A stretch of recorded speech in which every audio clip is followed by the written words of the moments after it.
Hi, welcome to a pretty quick overview of a bill that is currently in the state legislature in New York, which is a bill that would undermine our climate law, as I'm calling it. The bill number is right here, and we will share these slides with you afterwards. So I'm going to dig right in. Just so you know, there's a couple levels here of like how this bill is situated in New York State energy policy. And so I'm going to be getting a little bit nerdy about like, what's the clean energy standard and like, what's the CLCPA? So consider this also like a quick crash course in how New York State is trying to plan our transition from fossil fuels to renewable energy. So really quickly who I am, I'm a Sierra Club organizer. The issues I work on are in the electric sector. So that's getting fossil fuels off the grid and getting clean energy built. I cover New York City and the Hudson Valley, so many of you know me from my activities on the Dansgamer plant or in the city.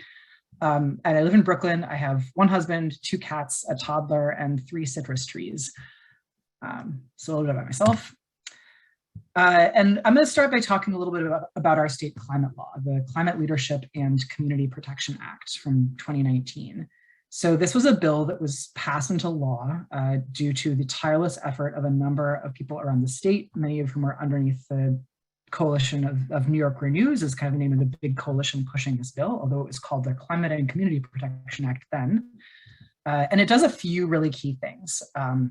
Most importantly, it's not on here, but most importantly, it puts equity and justice at the center of our transition away from polluting sources of energy and an extractive economy towards a green and clean economy in New York State. So it has a number of protections for disadvantaged communities, and it specifies that as we transition, we should not be continuing the racial and classist injustices of the fossil fuel era.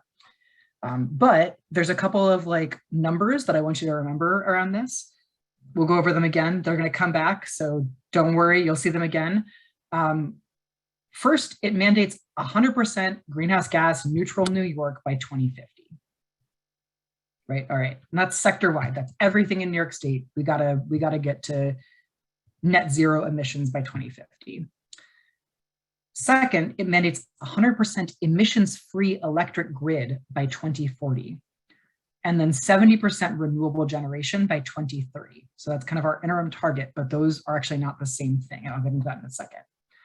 And then finally, it has a maximum of, when I say 100% greenhouse gas neutral New York by 2050, it has a maximum of 15% offsets to reach that neutrality. So what that means is that we got to get a full reduction of greenhouse gases of 85%.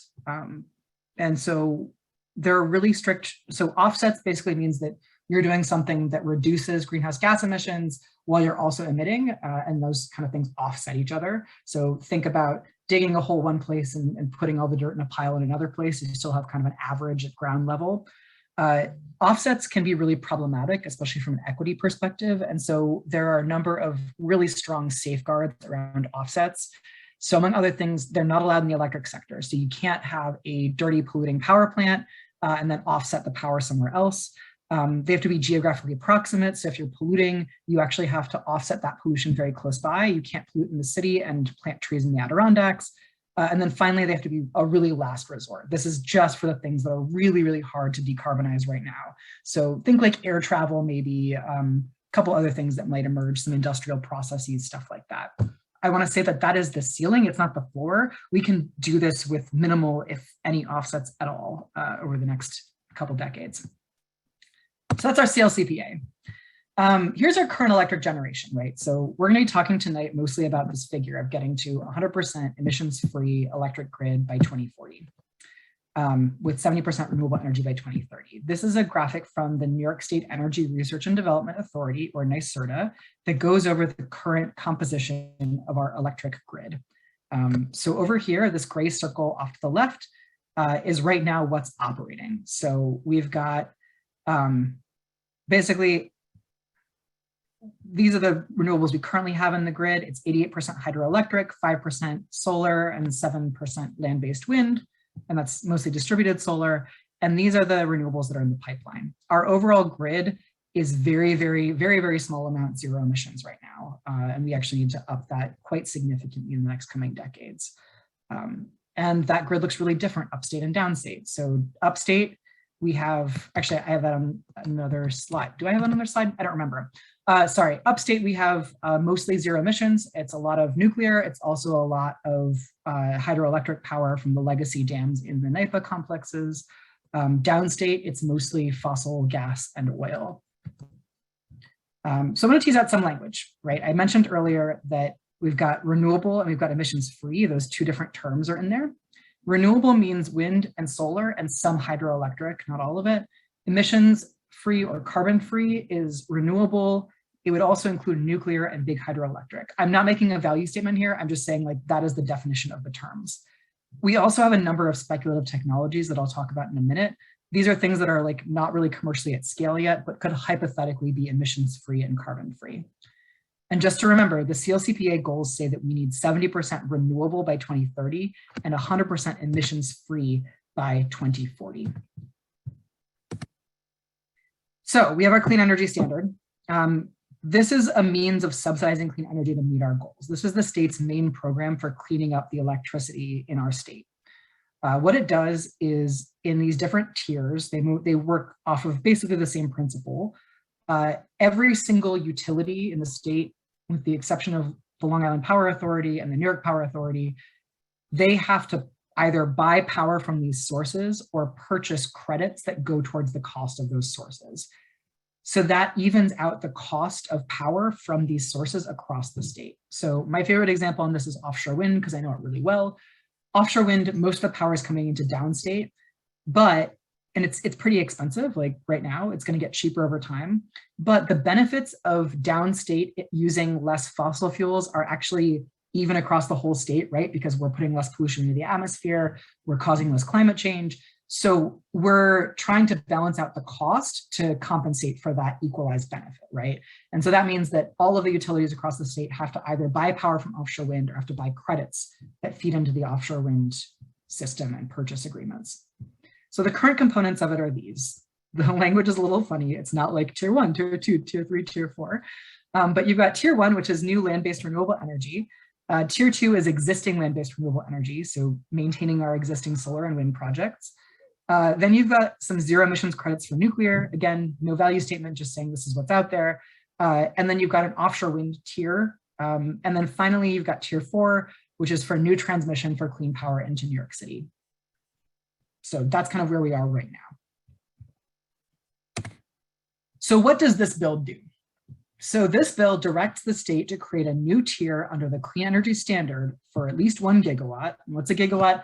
Figure about enough power for 750,000 homes of what they call non-renewable zero emission electric generating facilities. If you're looking at that and going like, what the heck is that? Don't worry, we're gonna break it down. Non-renewable zero emission electric generating facilities.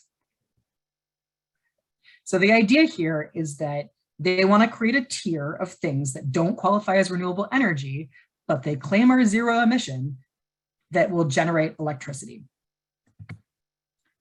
So what does zero emission mean in the context of this bill? Really critically, this bill redefines zero emission from the commonly understood term. So there's not actually a definition of zero emission in the CLCPA, but the way that term is typically understood by energy experts and by planners is that these include things like nuclear energy that, while it is not considered renewable because it uses fuel up, it's still not producing emissions in the conventional way, including greenhouse gases and air pollution. What this bill says instead is that zero emission would be defined under state law as energy systems that, quote, do not lead to a net increase in greenhouse gas emissions into the atmosphere at any time in the process of generating electricity. This is also a very wordy definition. One of the really kind of tricky things about this bill is that it's very wonky and technical. And if you don't know what to look for, it may seem really innocuous, right? Of course, I don't want to increase greenhouse gas emissions. I want to be really clear about one piece of this before I get into the rest of it. It says in the process of generating electricity. To my mind, as I read that, what that says is that means when you're actually generating electricity at the power plant. But we know, many of you know this, most of you know this, I think, that with things like fossil gas, most of the emissions come from the process of extracting the gas and transporting it to the power plant. So it's lower emissions at the source of generation, but the transmission and the extraction produce a ton of emissions throughout the life cycle of the fuel. And the CLCPA actually mandates that the state consider those life cycle emissions, but this seems to skip that over. That's one note. We're going to move on to this other stuff. What does it mean? What does this actually mean in practice? Like, what are we talking about when we use this definition? This bill would subsidize hydrogen combustion, so burning hydrogen power, which has a number of problems to it. I can talk more about hydrogen if people are curious. I have a whole slideshow that I can share and a memo from the Sierra Club that's really kind of comprehensive about hydrogen, which has a lot of hype right now. But one big thing to know is that when you burn hydrogen, it burns so hot that it reacts with the air around it to create nitrogen oxide emissions locally, which is a major and significant conventional air pollution. It's not a greenhouse gas. It's not really a greenhouse gas in like the conventional way that we think of with carbon dioxide and methane, but it is a significant contributor to asthma and to cardiovascular problems in the immediate local area. So you might hear about nitrogen oxide pollution from peaker plants in New York City or from cars and highways. These compounds are really dangerous to people's health. In addition, like I said before, we have to consider the life cycle of this stuff. Some hydrogen, so there's several kinds of hydrogen. There's green hydrogen, which we need a good definition for, but then there's also blue and gray hydrogen, which are created from methane, which we get by fracking. And so the creation of that hydrogen actually produces more greenhouse gases than just burning that fossil gas in a power plant. And it's unclear whether this bill would consider those emissions from the creation of hydrogen as part of their zero emission, quote unquote, zero emission resources. The second thing it would subsidize under its current definition is quote unquote renewable natural gas. This also has been subjected to a lot of hype. I want to be really clear that this does not exist in large quantities, certainly not enough to replace fossil gas right now. And if you want to have enough of it to power people's homes, you're going to need to get it from factory farms because a lot of it comes from methane emissions from livestock. So we really don't want to do that. We can't really rely on renewable natural gas. The third thing it would actually subsidize is gas with carbon capture and storage. I want to be really clear that this is not a real technology right now. So there's been a lot of hype. There's been some demo projects about carbon capture and storage. Even those demo projects have not captured enough carbon capture and storage to make a dent in emissions overall. And where they have been tried, most famously at a coal plant down south, they were so uneconomical that that plant shut down before it could actually really operate. Currently, I believe the largest CCS operation is owned by Shell. It's working to capture carbon from the Bakken shale oil fields in Canada, and it's actually producing more emissions than it's capturing. So that's about how well that technology is going. And also, as it's written, it would, again, looking back at it, do not lead to a net increase in greenhouse gas emissions into the atmosphere. That net increase is a really tricky phrase. That means that this bill would also subsidize anything that isn't currently dirtier than our energy system, right? So anything that's marginally cleaner than what we've got going on right now. So what that means is that as written, this bill would include subsidies for new and quote unquote more efficient fracked gas power plants, right? Because the newer model is slightly cleaner when it burns in terms of emissions than our old and legacy plants. So this bill is essentially a fossil fuel subsidy bill, like straight up. They're going to talk about hydrogen when they talk about it. They're going to talk about RNG, but as it's written, this bill is a fossil fuel subsidy bill that would cause all of us ratepayers to spend our money on our electricity on propping up new fracked gas power plants in our state. And in fact, it would direct the state to procure power from those fracked gas power plants. So this is obviously really terrible. Who is supporting this? Here are the major supporters. The major supporters are the Independent Power Producers of New York, which is the lobbying group for the fossil fuel industry. They submitted a petition to the Public Service Commission, which is the agency that regulates our electric system, last year, actually, and this is an effort to codify that request. It's also being supported by the New York State AFLCIO, which I'm very disappointed to see. And then finally, this bill is sponsored by the chairs of the Senate and Assembly Energy Committees. That's Kevin Parker and Michael Cusick. So I'm here to talk to you about how we can't let them undermine our state climate law and support more fracked gas power plants, right? That seems pretty basic. I just want to underscore that. And I also want to say that one of the real threats of this is that, as we probably know, much of this polluting infrastructure is concentrated in communities of color and low-income communities. This polluting infrastructure would certainly be added to that, right? It's an environmental justice issue to cite new emitting technologies in these communities. So this year, it passed this last year, this bill actually passed the Senate. We didn't catch it. I don't know how we didn't catch it, but it didn't pass this. It passed the Senate last year. It did not pass the Assembly, so it has to be reintroduced this year. It has been reintroduced this year, and it passed the Senate Energy Committee a few weeks ago and has now been directed to the Senate Finance Committee. The best thing we can do, so I've walked y'all through like why this bill is bad news. As you know, I kind of had to talk about a bunch of wonky stuff before we got there. So my expectation is that the reason it passed last year and it got through the Energy Committee this year is that a lot of legislators, they just don't know what this is about, right? Like they're not experts in energy. They probably know less than the average person on this call. They need to know why this bill is bad news, and they need to hear from constituents that they should not do it. They shouldn't vote for it. So we need to contact our legislators and tell them to oppose this bill. The top priority legislators, this is my last slide, and then I'll get to some questions in the chat. So the top priority legislators right now the bill is in the Senate Finance Committee and in the Assembly Energy Committee.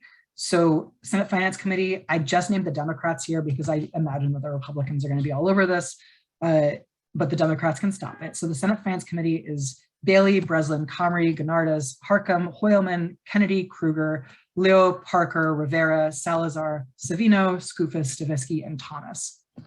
And the Assembly Energy Committee is Cusick, Anderson, Conrad, Dillon, Engelbright, Hunter, Mamdani, Rivera, and Stern.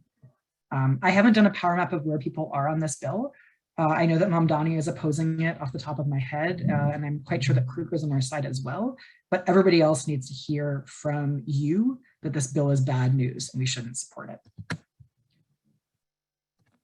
So that's my presentation. I've gotten a couple of private questions as well, Jess. I don't know if we want to top that in, but do you want to field those first, and then I can, field the ones that weren't asked to you? Yeah, totally. So one I've gotten is, does Kata directly support this bill? I have not seen if they've gotten a memo out about the bill, so I can't tell you that information. I can look it up. We can take a look. The other question I got was about the Champlain Hudson Power Express. We're not going to talk about that tonight. Personally, our organization is opposed to it. Opinions may vary on this call, but yeah, there's complications around how we measure hydro emissions generally in our energy sector. Other questions? Yeah, sure. There's a handful of them. From Christine, 15% offset is becoming a problem. Are you aware of the Carbon Capture Leadership Act? I'm not aware of that bill. Okay. And then question from Beth, where do fuel cell farms fit into this? There's one about to open on Long Island. Yeah, so fuel cells typically we're usually talking about hydrogen fuel cells, I think, with that technology. I'm gonna drop a link to a Sierra Club hydrogen memo in the chat, because I think it really gets into the distinction here. I don't want to go too far down the hydrogen rabbit hole, but one of the big things to know is that there are different uses for hydrogen in our system. You can burn it, which is hydrogen combustion, which produces emissions and is extremely inefficient. And you can also use it in fuel cells, which use they use a chemical reaction basically to create electricity. And those are emissions free. They have uses in a clean energy economy if they're made with completely green hydrogen. And that's hydrogen that is from a green source in the sense that it comes out of water, and that you produce it through using electricity that's powered by wind and solar. So that blog, I think, goes into some pretty good depth about what the deal is on hydrogen. There are different types of hydrogen as well. this bill, as it's written, it seems like it would, I mean, let's put it this way. There is not a large use case for hydrogen fuel cells for large scale electric generation in the electric sector. We have better ways of generating that power. There is a role for them in the sense of long-term energy storage is a possibility there. That's what people often talk about with hydrogen. But we don't need this bill to do that. What we actually need is the Public Service Commission to start defining hydrogen like terms, like what's green hydrogen anyways, and start implementing regulations on how it can fit into an energy storage plan. This bill is almost certainly talking about what we've heard from the fossil fuel industry over and over again, which is that if they can just shift their turbines from fossil gas to hydrogen, that will solve all of our problems. That's BS, it's not true. Their pipelines cannot carry hydrogen. Hydrogen is too small. It's highly combustible, and their turbines cannot burn 100% hydrogen. Where they can, it also produces significant amounts of local emissions. We do not have the infrastructure to transport and store hydrogen right now, and burning hydrogen is just like a profoundly inefficient use of that gas. So I hope that answers the question for yourselves. Thank you. And there's a handful of questions too. Let's see. Isn't renewable natural gas really biomethane? And when burned, it produces methane, which is worse than CO2. Could this be worse than natural gas itself? Yeah. So when you burn methane, it doesn't produce methane. It produces smaller amounts of CO2 than say coal. The main issue with methane is that if you let it into the atmosphere, it's a hugely potent greenhouse gas, right? Like many, many times the degree of carbon dioxide. So you're right, RNG is bad. Like we don't want it, it's biomethane. There are some small scale uses for it. So I know that there are some farms in New York State that use RNG, they capture it from their cows, they use it to power some of their local things. Any kind of large scale industrialized RNG usage is going to end up creating unsustainable amounts of greenhouse gas emissions and other problems. So we can't use it as a large scale solution. It's just not feasible, it's polluting, it's dirty, and it incentivizes factory farming. Thank you. What is the AFLCIO? Sorry, that's the American Federation of Labor Congress of Industrial Organizations. It is the main labor entity in New York State. So it's a bunch of unions together under one banner. Okay, and then what lobbying group has been pushing this bill? Somebody asked me what's NRG, RNG. RNG is renewable natural gas, sorry, quote unquote, renewable natural gas. What lobbying groups have been pushing on it? Supportive of the bill is primarily the independent power producers of New York, as well as the AFL-CIO. Opponents of the bill include a large number of organizations. I think that I know that the New York Renews Coalition has been very vocal about false solutions, and they're kind of starting to take action on this bill. Environmental advocates, Sierra Club, I know that our environmental justice partners like the New York City Environmental Justice Alliance have also been really outspoken about RNG and hydrogen as being false solutions. I think a lot of us are just starting to kick into gear. We aren't expecting this to move for at least a few weeks, so it's not going to come up in the next committee votes for at least a few weeks. They're busy working on redistricting, they're busy kind of hammering at the House budgets. So we have a little bit of time to stop this from moving forward. So I think that if your group wants to lobby on it, it's time. Okay, and then do you know if New York Renews is going to lobby about this? New York Renews is really focused on their $15 billion budget ask, which is really, really critical for getting what we need out of the state right now. Unfortunately, the HOCO budget does not include substantial commitments to our climate transition. It actually includes far less than the state's agencies recommended, which is $10 billion per year. So we really need that $15 billion. I think New York Renews member organizations are going to highlight the report they put out last summer on false solutions, and they're also likely to take action. But the coalition overall is really drilling down on this $15 billion ask, plus the scoping plan that's out right now from the state. Okay, and then somebody wanted to know, you said that the bill passed the Assembly last year, but not the Senate, and then this year it's in reverse? It passed the Senate last year, but not the Assembly. This year it's passed through the committee. So the process by which bills become law is just like the federal government. They go to a committee. The committee votes to move it forward. Then it either is referred to another committee or it goes to the main chamber. The bill has to pass both chambers and then get signed by the governor to become law. So we have a lot of we have a lot of points at which we can stop this, but we should be prepared and we should start making a ruckus. Great, great. And there's a handful more questions. Where do you see the green energy electricity coming from and the quantities that would be needed to meet the CLCPA goals? Great question. I'm actually going to share my screen again because there's a really helpful stuff from NYSERDA about this. And I know this is a question that all of us have, right? Like we really want to know, like, what's our future going to look like?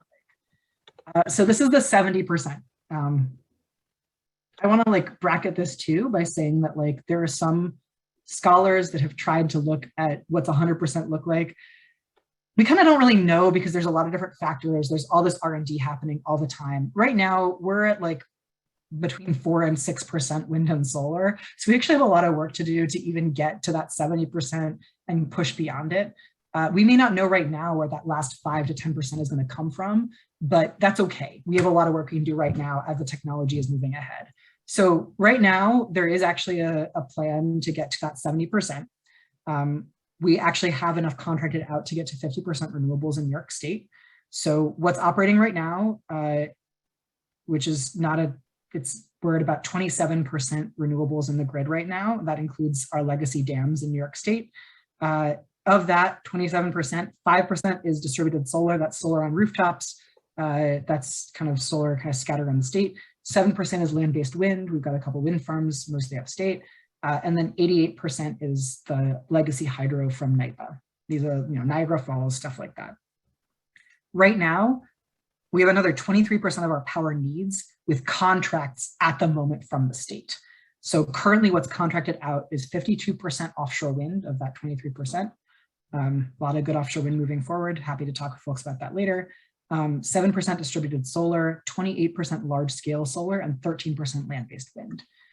We still need to get 20% more of our power needs from renewables. There's a lot of, like, the Clean Energy Standard is working on getting us towards there, but we're basically on track for meeting that goal in terms of what's currently contracted out, as long as we actually get this stuff built and don't let ourselves sit at 4, 5, 6%. I know that some organizations on this call are supporting a bill that would allow NYPA to build it. Sierra Club, we haven't taken a position on the bill, but definitely worth kind of checking out and exploring if you're curious more about like what large scale renewable build out looks like in New York State.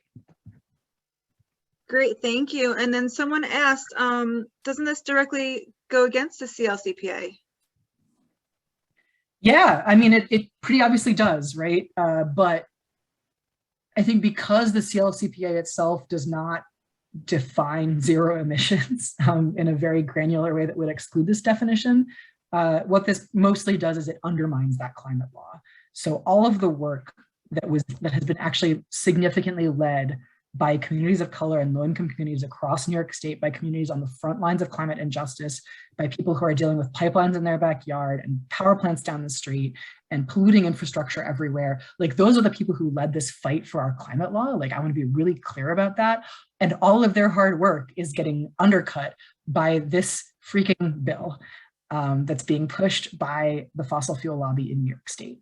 The fossil fuel lobby does not want to see this bill enacted. We've seen a huge spate recently of op-eds by various think tank people and Chamber of Commerce talking points, and maybe you got some mailers from your heating oil company saying that there's going to be a carbon tax, or it's going to turn our lights out or leave us freezing in the dark. Like, they are scaremongering because they know that this is the end of their profiting off of misery and pollution, and they don't want to give up all their riches, basically.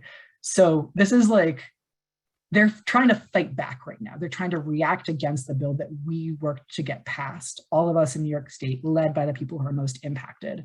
And it's disgusting. I'm really angry about it. I don't know if you can tell, so. And that's why you're here tonight. Thanks so much. We have a couple more questions and then we'll talk about steps to take action. One is, why would the AFL-CIO be in favor of the bill? Great question. So something that we have really worked on in the past is making sure that we have strong labor standards for renewable energy projects in New York State. We've made a lot of progress in that regard. But a lot of the unions that are part of the AFLCIO, and especially the building trades that are that make up a lot of the steering committee of the AFLCIO, they work on pipelines and power plants and stuff like that. And the fossil fuel industry has been very effective at convincing them that the only way that they can keep their jobs is by pursuing these kinds of solutions that still involve pipelines and combustion turbines and stuff like that. So there's been a full effort by the fossil fuel industry to sell green hydrogen to a lot of the unions and to say, this is the solution to all your problems. You don't have to get retrained. You don't have to get a job transition. You don't have to change your work at all. All you got to do is go from building gas pipelines to building hydrogen pipelines. And this is stuff that you know how to build. I think that's a very seductive idea. It's disappointing that our brothers and sisters and other siblings in labor are falling for it. I am a member of a labor union. I am a believer in the labor movement. And I also know that climate change hurts working people first and foremost.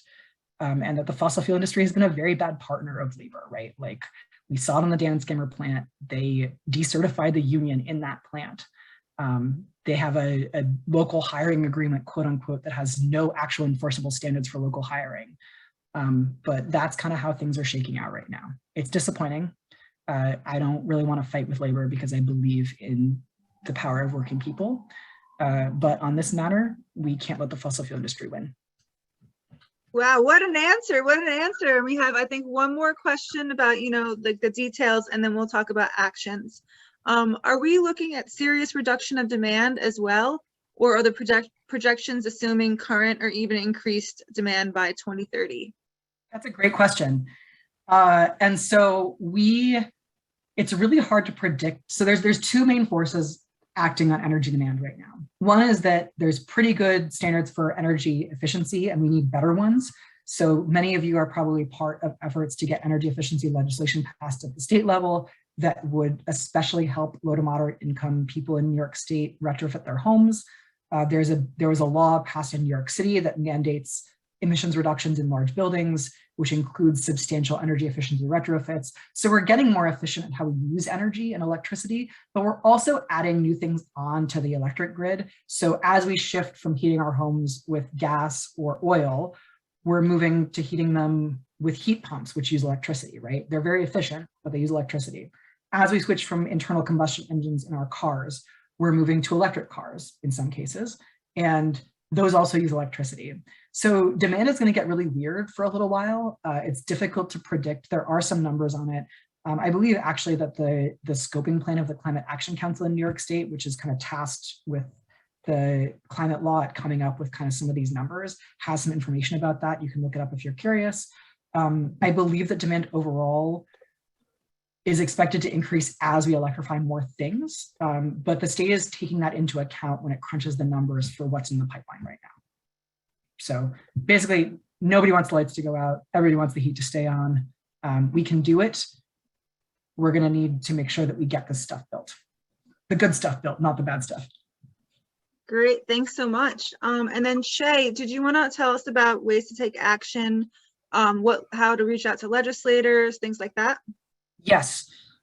So I wish I had a tool for you now. I think we're going to make one in the coming weeks, but we don't have one right now. We don't have like an easy thing you can click and send a message to your legislator. I'll try to get that built and we can share it around, or if somebody else's organization wants to build one, you can share it around. The major thing is that you need to contact your legislator and tell them to oppose this bill because it is harmful to the climate, it undercuts our climate law, and we have better solutions. So I'm going to drop a link to our opposition memo to the bill, which goes into more detail about all of this. Feel free to share that. That's a resource that you don't have to be a Sierra Club member to share. Sorry, I have too many tabs open. No problem. And folks who have received like the invitation for tonight, like sort of last minute, that memo was included along with a few different other resources, and we can include it in our follow-up and whatever sort of action links. That's great. And you can call your assembly member and senator tomorrow and demand that they oppose this bill. You can also take a look at the bill itself. Actually, I'm going to do this right now. I'm going to take a look at the bill and see who's a sponsor of it right now. Cool. I'll even show you how to do that. Hang on a second. So let me share my screen. If you don't know how to do that, this is how you do that. So however you can see this, we're at nysenate.gov/legislation. You can go here and search bills. So I'm going to search this bill. I'm going to put in the print number, which is S6497.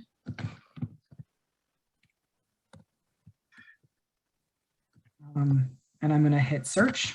And hey, look, here we go. Establishes a program for eligible zero emissions energy systems. It is sponsored by Kevin Parker, and it looks to only be sponsored by Kevin Parker right now. But let's see who voted on it. There were 8 yeses and 1 no when it was in committee. So the only no was Kavanaugh. Hinchy, Harcum, some of you may know these folks if you're Hudson Valley. They all voted for the bill. So these people should hear from you. Be nice. I mean, they probably just don't know what's in it. Like, they don't understand the implications. Again, like, everybody who's here knows more about this than the senators do.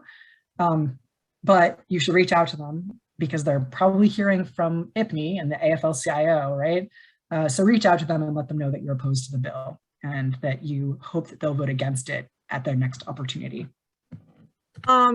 That's great. And Nicolette asked, when you send out the follow-up email, if it's possible to include some talking points that we could bring back to our orgs, that would be amazing. And I agree. And Shay, is it possible to do that? You know, I can, once you give me the language, I can send it to them. 100%. I will give you some talking points. And I'll also share the slide deck so you'll have access to that moving forward. Great, great. And then just before we end, in that follow-up email and stuff like that, I'll ask if you want to subscribe to New Paltz Climate Action Coalition's list. We do all different things and we have different events happening year-round. Most of them are online right now. We have a March 16th event about plastics, and we have a map for the Hudson Valley, which will feature different places to get bulk food and things with zero waste and stuff like that. And we have all different sorts of events happening.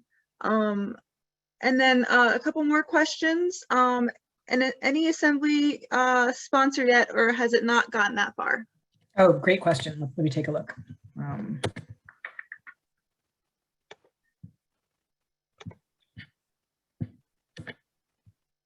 In the assembly, it is A8094. I will say, like, on a personal note, as I'm looking this up, I am very frustrated because some of you, I think, worked with us on the Clean Futures Act last year, and we had like a ton of sponsors and our bill went nowhere. And it's very frustrating that bad bills can have no sponsors and somehow still pass. All right, there are no other sponsors besides Cusick right now. Oh yeah, let me show this screen too. Great, great. And the recording of this will be shared in the follow-up along with a couple other resources, the talking points and stuff like that.